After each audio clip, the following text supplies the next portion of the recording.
Salut Sam, Salut Pat, j'espère que tu vas bien. très bien toi? Oui, ça va. Merci de prendre quelques minutes cet après-midi. Pour la première fois en 2022, question de Jean-François Théotonio pour commencer. Salut Sam, ça va bien? Ça va bien toi? Yes, merci. Écoute, petite question facile pour commencer. C'était comment de s'entraîner au stade olympique, là, sur le turf, etc., pour commencer l'année? C'est quoi le sentiment du groupe par rapport à ça? Je pense que tout le monde est content d'être de retour. D'avoir eu quand même une bonne entre-saison, mais pas trop longue, comparément à ce qu'on a vécu, à ce que moi, personnellement, j'ai vécu avec les années précédentes où je me souviens, à mon arrivée à Montréal, je pense qu'on avait eu 2 mois et demi, 3 mois. Donc, c'est toujours difficile un peu de gager quand j'arrête, quand je m'entraîne, qu'est-ce que je fais, etc. Donc, 6 semaines, je pense qu'on a eu le temps de bien décrocher. Puis, c'est sûr, hein, avec la Ligue des champions qui s'en vient, puis de retrouver le terrain. Je pense qu'on a terminé évidemment bien l'année avec cette victoire en championnat canadien-là. Donc, non, tout le monde, évidemment, semblait dans une bonne humeur. Puis, l'atmosphère était très bonne. Donc, ça s'est bien passé pour un premier entraînement. Prochaine question, Frédéric Gay. Salut Sam. Répète. Écoute, peut-être une question. Je sais qu'au début de l'entraînement aujourd'hui, je ne sais pas si c'était vraiment votre premier tout le monde ensemble. Je crois comprendre que oui. Il y a eu plusieurs speeches au centre du terrain, quoi que ce soit. Quel a été le mot d'ordre de cette amorce de 2022? Ou est-ce que les nouveaux vous ont dit quelque chose? Est-ce que tu peux tu peux nous amener avec toi un peu au centre du caucus? Oui, non, on a une petite tradition quand on a des nouveaux joueurs qui arrivent. Donc, en fait, pas mal à chaque entraînement, avant chaque entraînement, on a un petit caucus de parler de ce à quoi l'entraînement va ressembler, ce qu'on va faire, ce que les entraîneurs veulent retrouver dans l'entraînement. Mais c'est quand on a des nouveaux joueurs, on a une petite tradition que les nouveaux joueurs se présentent. Bon, évidemment, disent leur nom, leur position, d'où ils viennent, leur âge, etc. Si quelques joueurs qui ont des questions. Donc, pour Alistair qui s'est présenté, les 3 jeunes de l'Académie, Gabriel Corbeau, qui n'était pas nouveau parce qu'il s'est entraîné avec nous l'an dernier, mais officiellement fait partie du groupe maintenant. Donc, ça a été ça avant l'entraînement. Puis après, bien, évidemment, Wilfred a pris la parole de dire bon, évidemment, la bienvenue à tous, une bonne année qui s'en vient devant nous avec de beaux challenges, de beaux défis. On a bâti quelque chose de bien l'an dernier, c'est de continuer, puis évidemment de chercher à s'améliorer autant individuellement que collectivement. Donc non, ça fut assez léger, là, ce petit caucus-là qu'on a eu là, avant l'entraînement. Jérémy Filosa. Salut Sam, merci de prendre le temps, très apprécié comme d'habitude. Je te souhaite déjà une bonne saison 2022. Merci beaucoup. Sam, l'année passée, il y a eu des périodes où tu as un petit peu moins joué, puis ça, nous autres, on n'était pas vraiment habitués à ça. Quand la saison s'est terminée, est-ce qu'il y a eu une réflexion? Je sais que tu es sous contrat, mais est-ce que tu as eu une réflexion à savoir, bon, est-ce que Montréal demeure encore pour moi la bonne place? Ou est-ce que tu n'as pas eu besoin d'avoir cette réflexion-là? Tu savais clairement que tu voulais demeurer ici avec cette équipe-là. Merci. Non, c'est sûr qu'à la fin de l'année, hein, tu regardes un peu ton année, tu évalues ce que tu as fait durant toute la saison, ce que tu as fait de bien, de moins bien, une genre de rétrospection de cette année-là. Puis non, c'est pas une question que je me suis posée si Montréal était toujours la bonne place pour moi. Je pense que ce l'est. Je suis évidemment très, très bien dans le club ici. Je sens que je suis un membre important de l'équipe, que ce soit en étant partant ou en tant que remplaçant ou en tant que joueur qui joue pas. Je pense que mon leadership, mon expérience est quelque chose d'important à ce groupe-là. Cette année peut être sensiblement pareil comme celle de l'an dernier ou tout le contraire, ou pas tout le contraire, mais différent, ou peut-être que je vais jouer tous les matchs, peut-être que j'en jouerai pas un, chose que j'espère pas évidemment, mais ça c'est toujours évidemment entre les mains de l'entraîneur, mais ce qui est entre mes mains, c'est de bien m'entraîner, d'avoir la bonne attitude, de contrôler les choses que je peux contrôler. Puis c'est ce que je fais au quotidien. Donc non, c'est de poser cette question-là, est-ce que je suis bien à Montréal? Est-ce que c'est la bonne place? Est-ce que j'ai moins joué cette année? Puis, peut-être que je ne mérite pas ça, peut-être que je dois regarder ailleurs. Ça ne m'est pas passé à travers l'esprit. Moi, je suis super bien à Montréal, donc bien content d'être de retour pour une autre année. Là. In English, Doug Gillivan.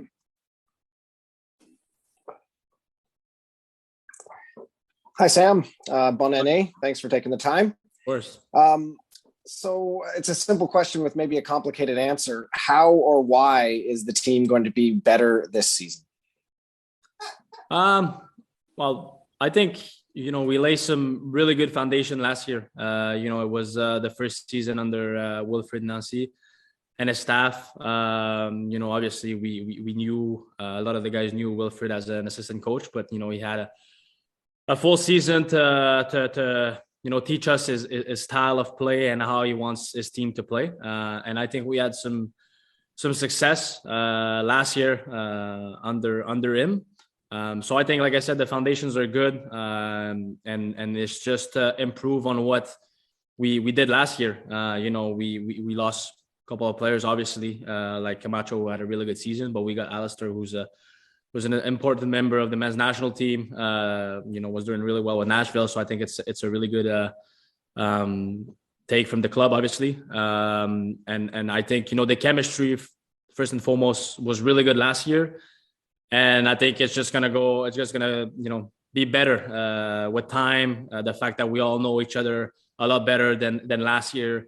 So no, I think the chemistry will be there for sure. I think it's gonna be a lot more better than last year. But it was already good last year on and off the pitch because, it always takes time to learn and bracket a new system or understand properly the system that the coach wants you to play in. So no, I think, like I said, we did well last year. Now it's just, focus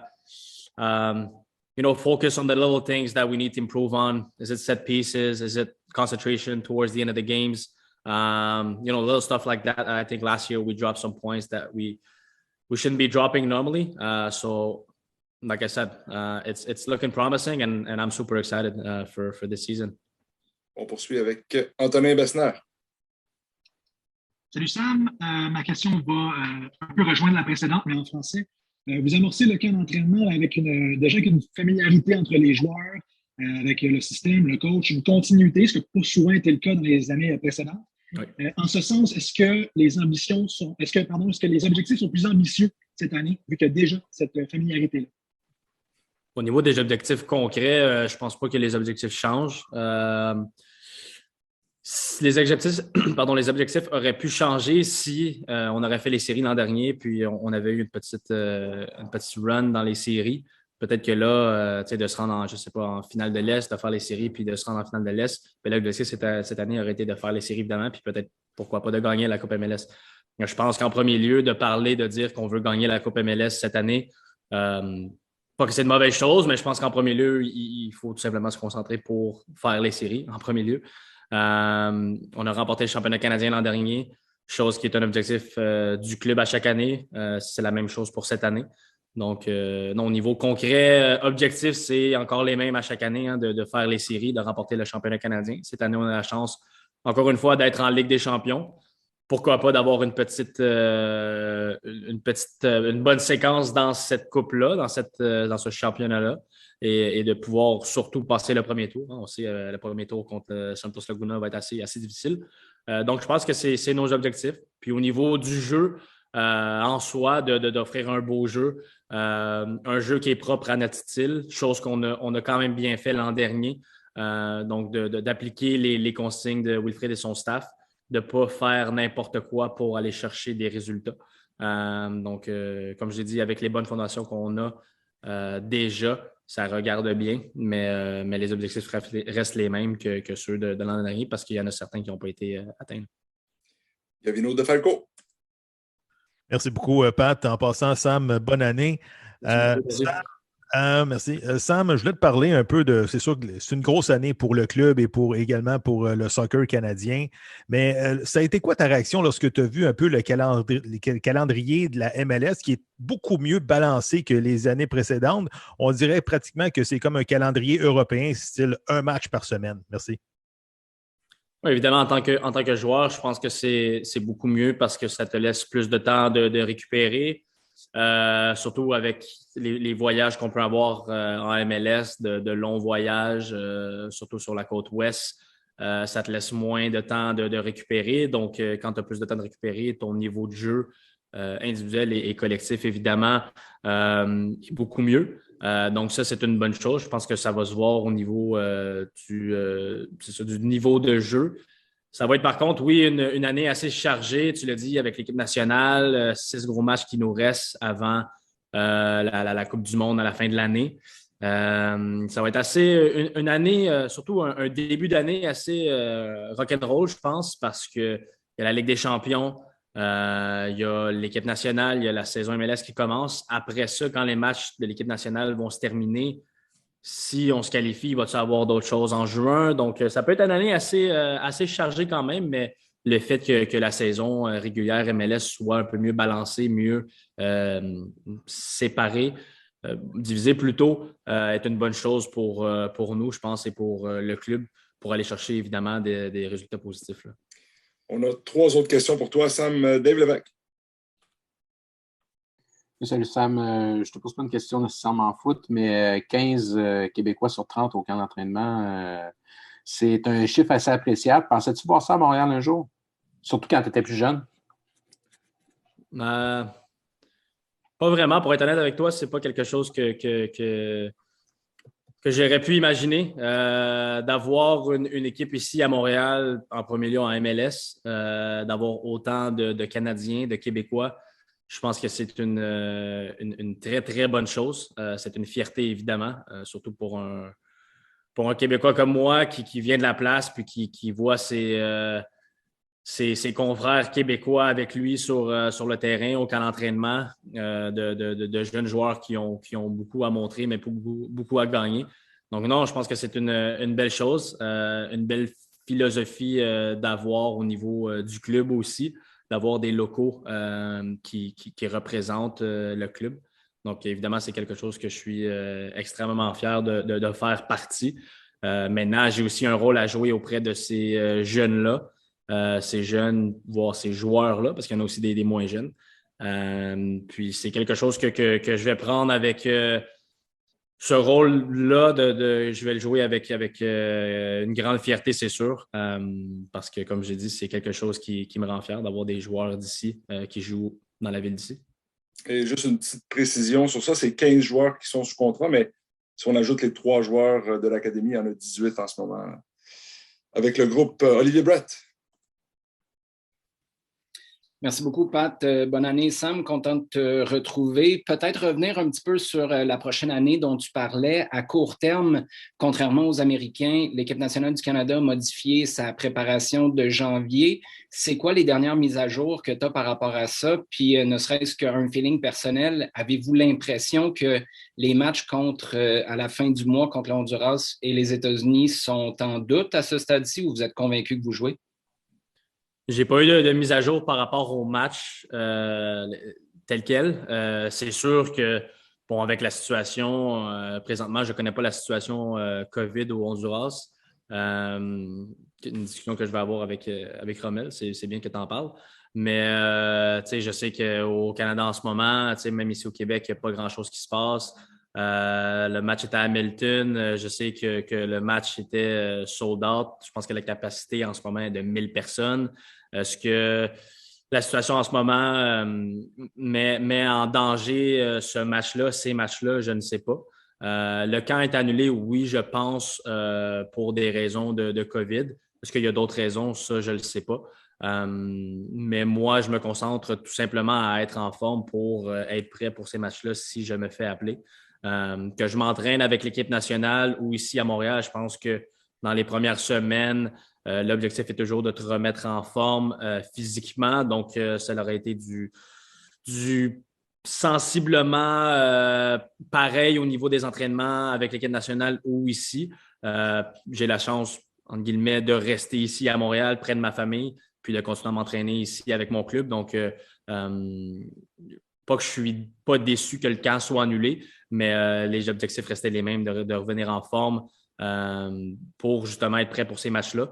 Pas une nouvelle encore de ceux-ci, donc on va attendre, on va voir. Mais moi, je me prépare comme si ces matchs-là avaient bel et bien lieu. Jérémy Filosa?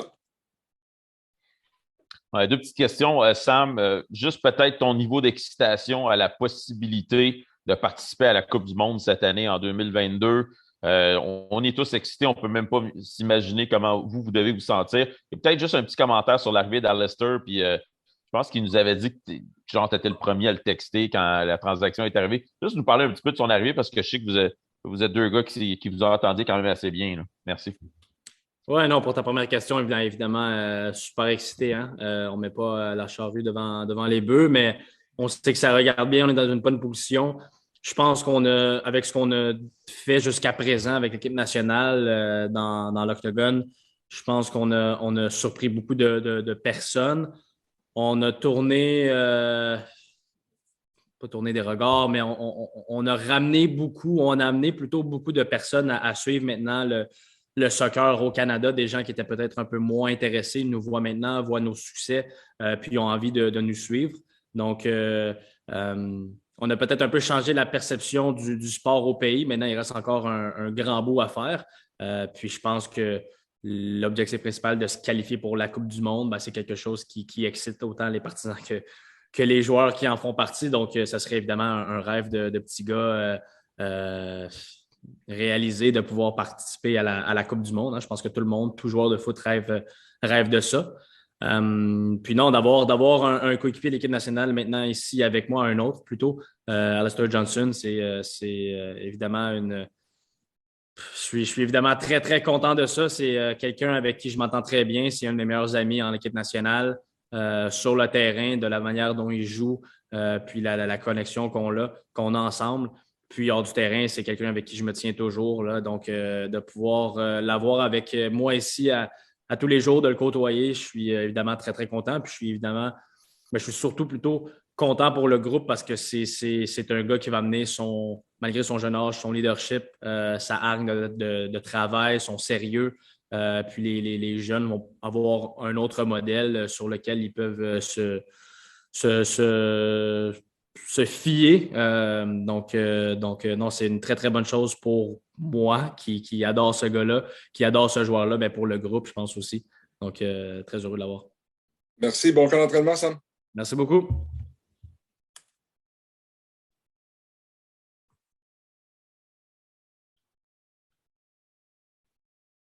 On devrait pouvoir enchaîner rapidement avec Joel, who should be here very soon. Thank you. Vous pouvez lever la main si vous avez une question pour lui. Please raise your hand. Thank you.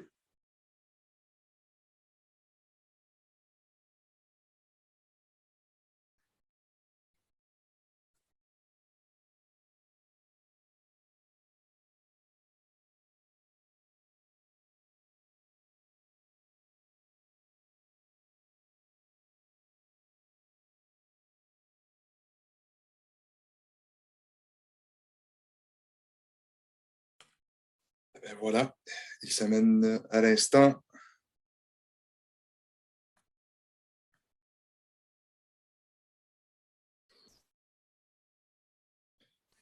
Hey Joel, thanks for taking the time. How are you?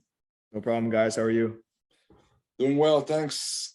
First question for you this afternoon, Doug Gillivan. Hi, Joel. Thanks for taking our questions today.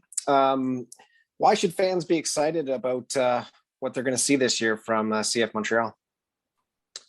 I think it's just another season to build on what we did last year. I thought we had a brand, we had an identity. I think it's an identity that fans can be excited about. They really rallied behind, and then also a really young squad. I think we're investing in young guys who are talented and want to prove themselves. And I think we got even younger this year. So a lot of guys that are hungry, a lot of guys that are going to fight for this club. And, I think the most important part is though that we have a way of playing and people can see that. And obviously some of the results, we didn't go our way last year, but came down to the last day to making playoffs. And I really believe that we're a playoff team and can do some damage, if we make it. So just looking forward to all those different things. Frédéric Guay. Hey, Joel.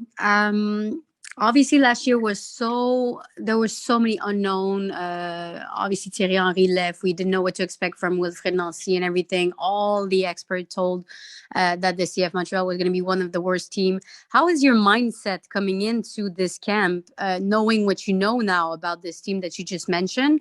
And also, as a defenseman, what do you think about Alistair joining your group, and what have you seen from him so far? Yeah, I think our mindset is very similar to last year. I think we believe in ourselves. Like I said, we have a brand and identity and how we want to play, so that helps a lot. The coach has done a really good job in setting that culture and that way we want to play. Again, we could care less what pundits say or the league says about us. I think we proved something last year, and especially winning some hardware with the Canadian Championship. Just another season to build on. And the second question about Alistair, yeah, amazing. Canadian international guy, a guy that fans obviously know well, and who they're gonna like on our squad. Another great defender to add to our back line, and someone who's familiar with obviously playing with me, Mills, Sammy, James. A lot of good relationships there already. So I think it's going to be a seamless integration for him, and I'm excited to see what he does this year. Jérémy Filosa. Joel, thanks for taking the time again today. The back three you guys had last year with Camacho, Kamal, and yourself, you guys really seem to connect together, get along well. I'm a little worried about Camacho leaving. I got to tell you the truth. And I was just wondering, what you thought about losing that piece that worked so well for you guys last year. And, how do you see that center back position being slotted? Who do you think can take that spot? Just your, overall thoughts about him leaving and how things will change now. Yeah, obviously a big piece for us to lose. You saw how well he played last year for us in a very difficult position. We have a very difficult style in which we want to play. I think that guy has to set the tempo and, cover our outside backs. He covered, Kamal and I a lot in behind when, we're aggressive when we're up in the play. So, a tough guy to replace, but I think we have the guys to do it. Obviously adding Alistair is a massive help. We're not really sure how the back line is going to shape up now, but that's the nature of the business. Every year you lose guys and gain guys, and we're going to look to do our best to get that dynamic back and to, focus on our back line and not concede goals, and none of the principles change. Just the personnel do. So obviously we haven't talked about that and who's going to fill those spots yet. But we're looking forward to it. Gavino DeFalco. Thank you, Pat. Hi, Joel. Happy New Year. Joel, I want to talk about the expansion draft a few weeks ago. How did you feel when you saw that you were protected by the club? Thank you. Yeah, I mean, it's always nice to see. Obviously, the coaching staff believes in me, and Olivier believes in me. It's nice to be protected. It's nice to know that they want you here. And, I was happy about it, happy with my season. Wasn't sure how that was going to play out, but, obviously it's a nice boost, a nice confidence booster that, that you're getting protected. And I'll leave it at that. I think there's one last for you, Dave Levesque. Hi, Joel. Could you, in your wildest dream, imagine a more Canadian defensive unit than this one? Yeah, I've seen a couple of things on social media about that. No, it's great. I think, especially on a Canadian club, you want to give Canadian players an opportunity. Again, adding Alistair is great. He's Canadian international.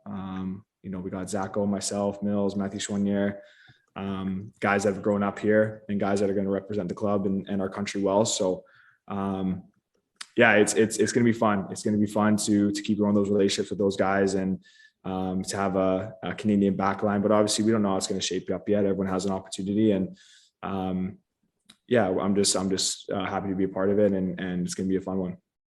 Thanks, man. Have a great camp. Thank you, guys. Thank you.